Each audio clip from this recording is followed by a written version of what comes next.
There was once a boy who used to wake up for Fajr every morning. He used to whisper to Allah before the sunrise. But then, things changed. He lost something he loved. His heart broke, and he started feeling like Allah had stopped listening. So he stopped talking to him too. Days turned into weeks and weeks into months, but deep down, and even in the middle of his sadness, he missed those early mornings. He missed the peace he used to feel.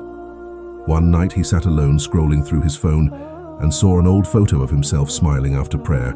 Something in his chest moved. He whispered for the first time in months, "Ya Allah, are you still there?"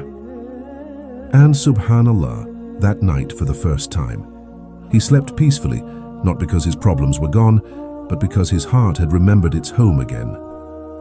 That's the thing about Allah, my brother, my sister. He never forgets you. Even when you forget Him, you might give up, but He never does. You might stop calling on Him, but He's still waiting for you to return. Allah says in the Quran, "Remember me, and I will remember you." He didn't say, "Only when you're perfect." He said, "Just remember me." So if you've been far, come back. Even if your prayers are weak, even if you cry in silence, even if you don't know what to say, Allah hears your heart before your words. He's not waiting for the perfect version of you. He's waiting for the real version, broken, tired, lost, because that's the version He wants to heal. So talk to Him again tonight.